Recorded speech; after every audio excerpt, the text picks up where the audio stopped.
Model എന്ന് പറയാം Tata ക്ലിപ്പിന്റെ open heart. അത് ഓട്ടോമാറ്റിക് മാസ്റ്റർ ക്വാളിറ്റീസ് ആണ്. ഒറിജിനൽ വാച്ച് സെയിം ക്വാളിറ്റീസ് ആണ്. കാരണം ഞാൻ ചോദിക്കാം കിട്ടുന്നില്ല മുട്ട ആ പുള്ളെല്ലാം കിട്ടുന്നില്ല. ഇവർ നോക്കി അപ്പുറം കാണാം. മെഷീനെല്ലാം വർക്ക് ചെയ്ത് നമുക്കെല്ലാം പുറത്തുനിന്ന് കാണാം. അതിൻ്റെ ഉള്ളിൽ നിന്ന് എന്തെല്ലാം നടക്കുന്നത് നമുക്കെല്ലാം പുറത്തുനിന്ന് കാണാം. CCTV കാണുന്നത് ഇതാ. അതുപോലെ ബാക്കിലെല്ലാം ചോദിക്കുമ്പോൾ കിട്ടുന്നില്ല. ഇതെല്ലാം വേണമെങ്കില്ല ടാക്കാൻ്റെ വാട്സ്ആപ്പ് നമ്പറില്ല അതിലേക്ക് ഒരു മെസ്സേജ് അയച്ചിട്ടുണ്ട്. നമ്മൾ ഓൾ കേരള ഫ്രീ ഡെലിവറി ചെയ്തു. അത് വിത്ത് ഒറിജിനൽ ബോക്സ് എടുക്കും.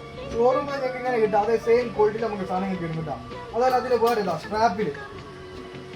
സ്ട്രാപ്പിൽ ഏതൊരു മോഡൽ അത് ഓപ്പൺ ഹാർട്ട് ബാക്കിലും കിട്ടുന്നില്ല. അപ്പുറം കാണാം കേട്ടോ. ഇപ്പുറത്ത് നോക്കി അപ്പുറം കാണാം. അതുപോലെ അതിന് വേറെ ഒരു മോഡൽ കിട്ടുന്നില്ല. ഇതെല്ലാം വേണമെങ്കിൽ താങ്കളുടെ വാട്സ്ആപ്പ് നമ്പറിൽ ഒരു മെസ്സേജ് അയച്ചു. നമ്മൾ all Kerala free delivery all India delivery ഉണ്ട്. നിങ്ങൾ യൂറോപ്യൻ കൺട്രീസിൽ ആഫ്രിക്കൻ കൺട്രീസ് GCC കൺട്രീസിലോ നമ്മുടെ വാട്സാപ്പിൽ നിങ്ങളെ നാട്ടിലെ അഡ്രസ്സ് അയച്ചാൽ ഇൻഷാ അല്ലാഹ് അതിലേക്ക് സാധനം നമ്മൾ കൊറിയർ അയച്ചിട്ടുണ്ട് കേട്ടോ.